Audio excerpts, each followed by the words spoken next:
Welcome to the Sonic Days podcast, home of all things audio. This season was recorded live at Sonic Days 2024. In this episode, we take you behind the scenes of one of the world's most ambitious live audio productions, Metallica's M72 World Tour. Mixing for a full 360-degree stadium setup is no small feat, and live sound veteran Greg Price and assistant system engineer Sebastian Jordan break down how it all comes together. Hi, everyone.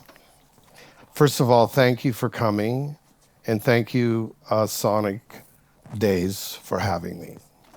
Just like when we fly on an airplane and we have a safety card, before this flight, I'm going to hand out some cards. Okay, so my name is Greg Price. I'm front of house engineer, head of audio for Metallica. I've brought with me Sebastian Jordan.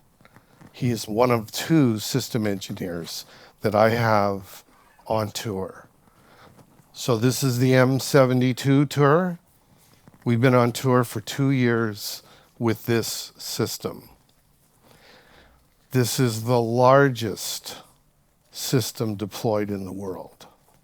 Just a couple of real intro things that we are running the system completely in space map, and we'll get into the details right now. These are 100-foot towers built, and we carry them everywhere we go, so we've dragged them around the world, every stadium we've been in. The band is up to millions of tickets sold on this show at this point. It takes us a week to install this system in a stadium. 175 core crew members. It's a monumental task. And everywhere we go, it rains. So, this is a really important thing because I build this system and it stays in the open air in the stadium for a week. Whether it's hot, cold, rain, snow, we don't care. It's Meyer and it works every show. We have a card.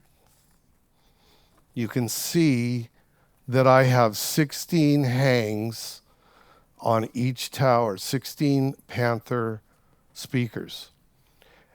The premise of this, and go to the circular picture, the design is of a left, right everywhere around the stadium. As you can see, I deploy 0 delay towers for this show. The towers themselves are delay towers in some respects. The band plays on this donut, which at the low spot is about, would you say, a meter? Yeah, probably not even. It's pretty low. I'm mixing back down there in the end zone of the system. A lot of work, but the system itself has performed unbelievably. I also mix, I use 10 easy when I'm mixing, so I don't want to go over 100 dB in the stadium itself. So what does that give us? That gives us a very even, smooth experience for everybody in the stadium themselves. Also, too, we can see that there's an opening here. We fill that up with people. And if we go to the next slide, we can see the wire. There's a wire system that comes down, and I've actually hung speakers on the wire over the band, over the stage. But if we look closer, and did we have a closer shot of? No. I've rear hung UPQs to point into the center of the stage. This is where I was accused of committing audio suicide. So we have a lot of specs here. As you can see, it's 500 and what is it? 580 speakers in total. So we before this, we were thinking, well, how many watts is this system? See, if we look at just the Panthers, there's 288 Panther speakers, and their nominal power, I think they can go up to 1100 watts, which brings us in the range of about 300,000 watts if they're all running that continuously. Then if we add the subs to the mix, we're using 96 2100 subs, and the peak power of that is like 8,000. So that gives us another 600,000 to 700,000 watts, which will, theoretically, we could go over 1 million watts peak, which is a pretty big number. But we're also trying to reach a very big audience. You might ask yourself, how in the world do you tune something like this? Remember, I'm mixing left, right, left, right, left, right, all the way around the stadium. The stereo imaging of this is off the charts. Frank, I have never in my mixing life had things pan so hard in a football stadium and heard that stereo image everywhere. It's absolutely stunning. So, how do I tune? Well, if you look at it, it's like mini little theater systems. If you think about it, we call it the slice of the pie, and talk about how we tune. Yeah, so I think an important thing to point out, Greg's sitting here, and let's say 80% of the PA isn't even pointed towards Greg. So that's a big challenge to manage that system, but luckily it's a very symmetric system. So in effect, this position right here will have the exact same sound depending on the venue, but in general, the exact same sound as the front of house position. And it makes things easier for tuning and timing. So the inner hang, the speakers hung from the web in the center, that's our kind of time 0 point. And from there, the delays for each tower are the same. It's just the distance between the inner hang and then the main PA. And then obviously we time the subs to the main PA. But in effect, by just using 2 towers worth, the ones pointing towards front of house, we can kind of time, tune, even listen and really get a feel for what the whole system's going to do in the rest of the stadium when we turn everything else on.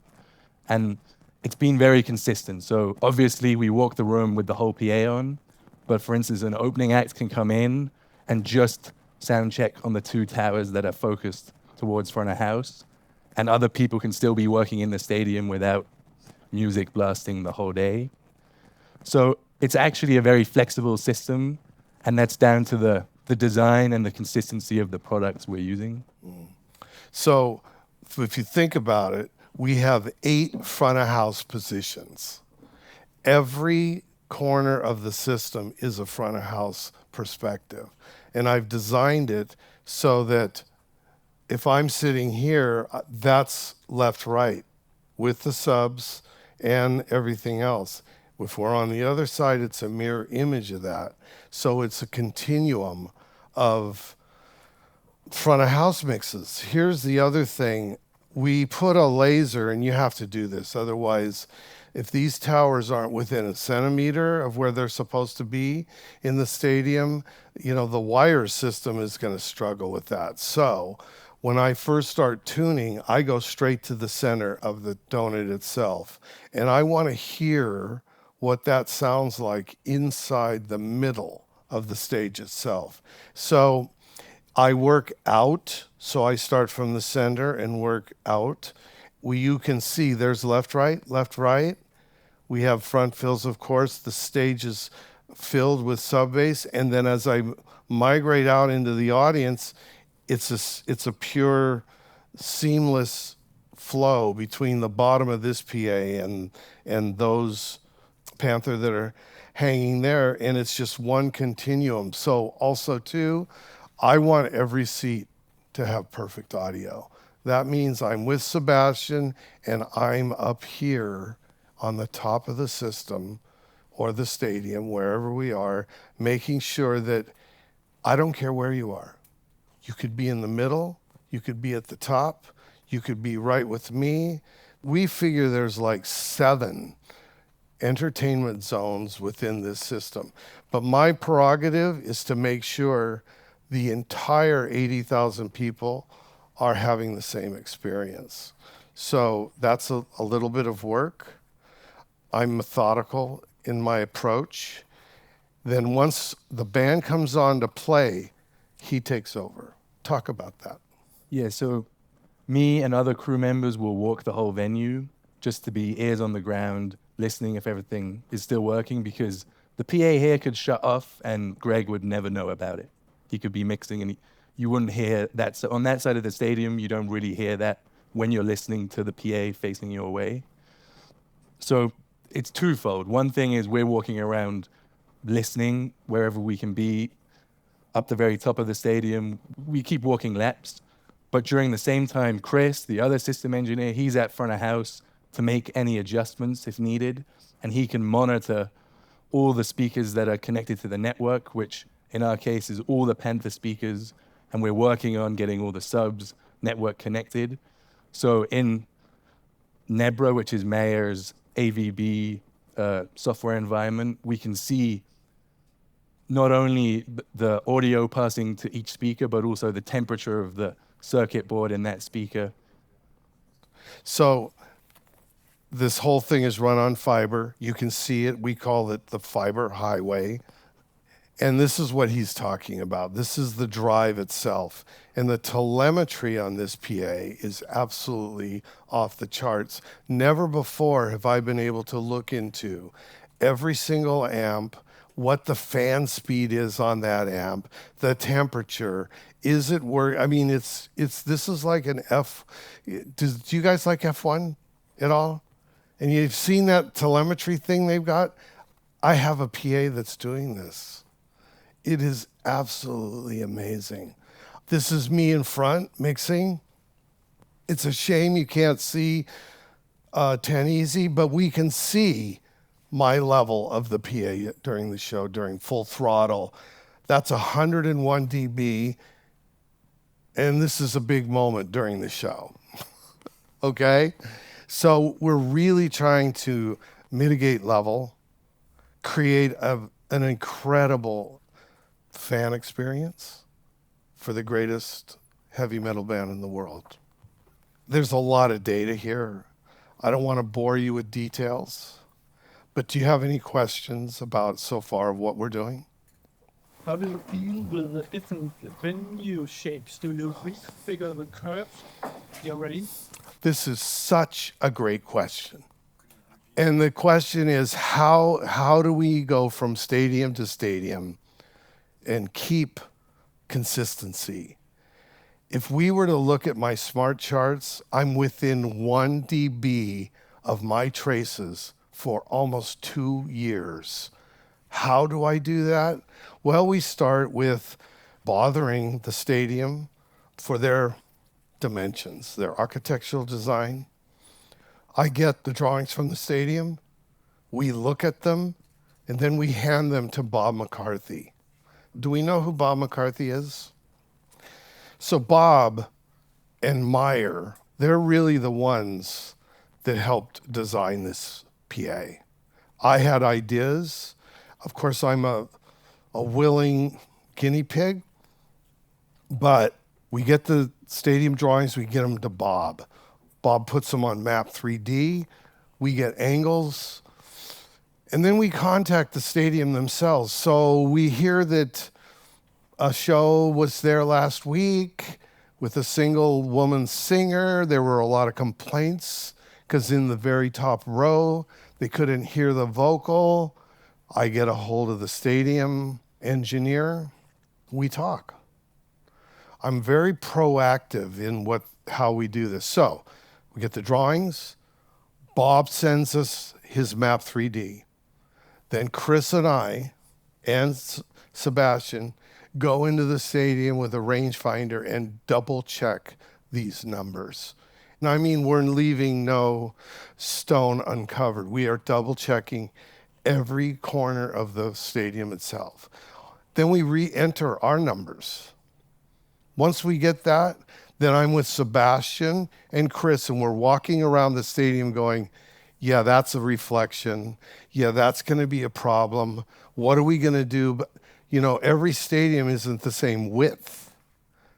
So I have to make sure that I'm not peeling the paint off the chairs on the near field when how many watts? It could be up to 1 million. This thing is like a Ferrari that doesn't have a governor. It's a real handle, if you will. So we do all of that work, lay everything in, build it, and then, of course, I'm out in the empty stadium walking around. Now, you know I have gray hair, but what do I do with the crew? Build the PA. I still build PA. Can we go to the crew? We're going to come back to that in a minute. This is my crew. And what you should know, and I wish there were more students here, because I have people on my crew that have never toured before. 2 of them are women. We represent 9 countries on this tour.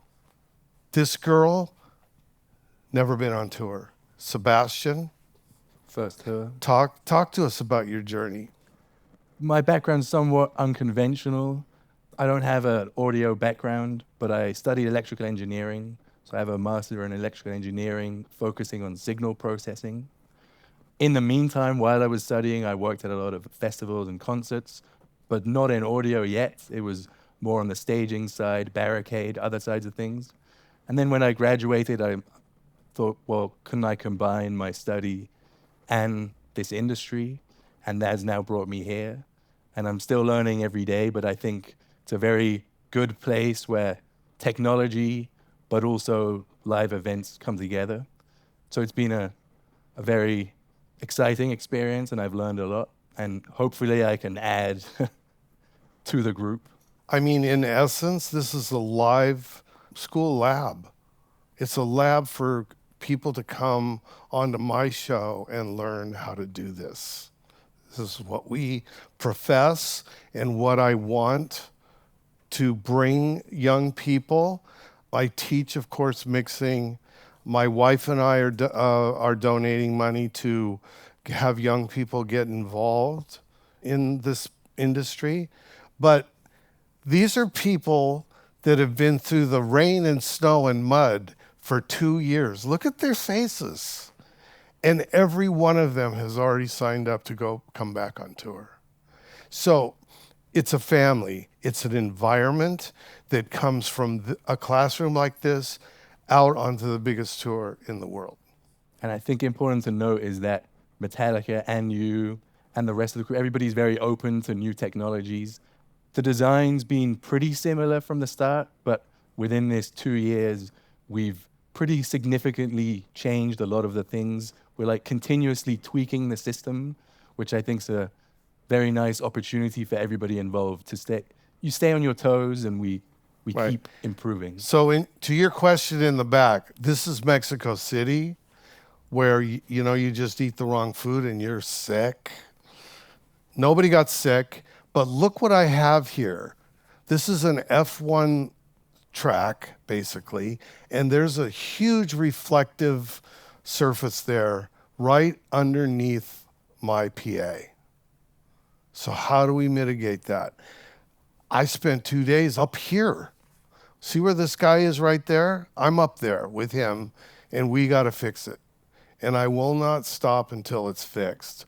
The other thing is it poured rain every single day on this show.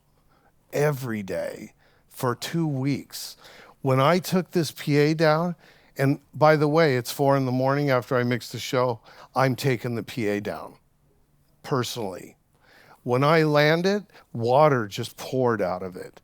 We lost no speakers and no amps. That is unheard of.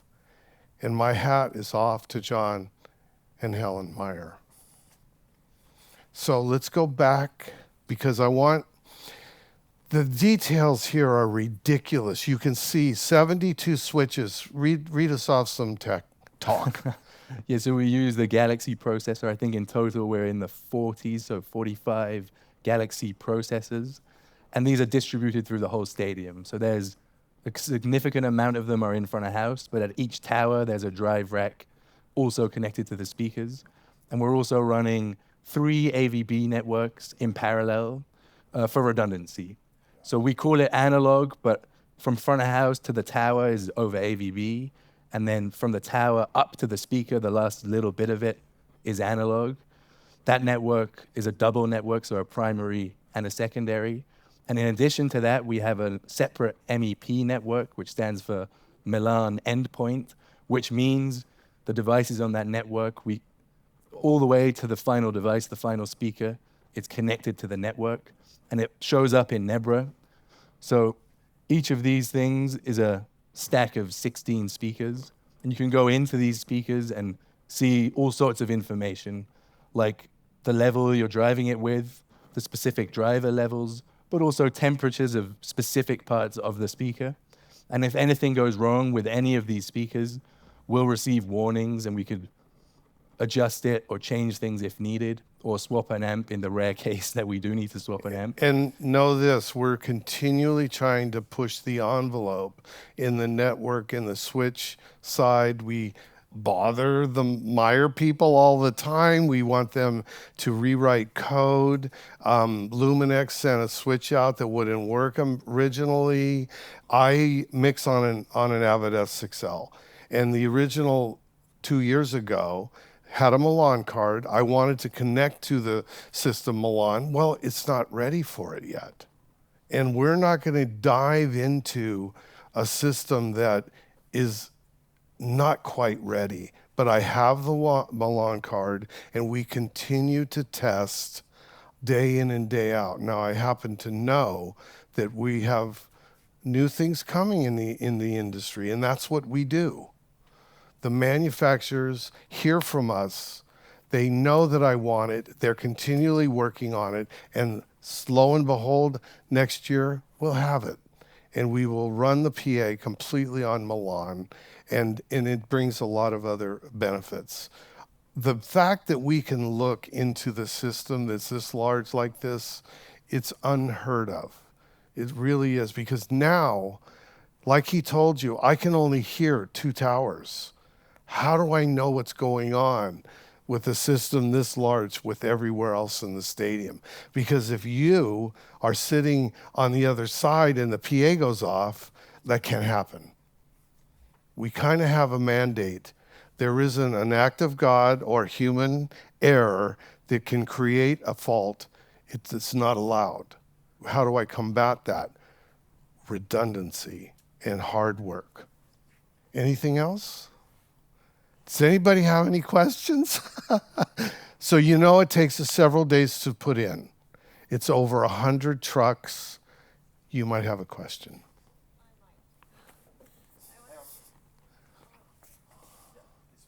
It's just so you can be recorded. I wanted to ask about the specific stadium, which is in Warsaw, Poland. Yes. It's probably the worst acoustics ever. I don't attend any concerts there. I want to ask you, how did you manage to put your system there? Because it's all made of concrete. It's actually like a big can. I didn't attend, so I can... But you heard about it, didn't you? I did. Yeah, so I wanted to ask you. This is a great question. Are you from Poland? This is an amazing country, and I had my best tech talk in Warsaw with 25 of your people, and the one guy walked away saying, I'm writing a book with you. So, Poland, Warsaw, one of the worst sounding, if not the worst sounding stadiums in the world. There's only one other place that has more issues, and it's Madrid. And in Madrid, the people there are very outspoken. If they go to a concert and they're not getting what they want, they tell you about it, okay?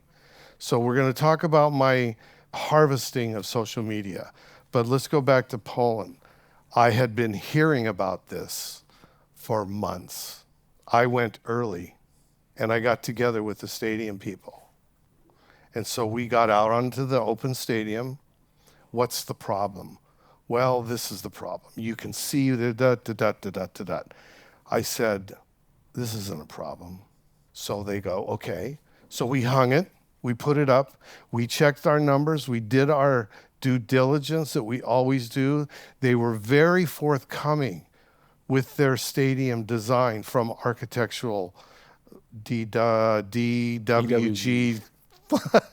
files, okay? Very specific, okay? We put our numbers in. I hang the PA. I get the football stadium owner.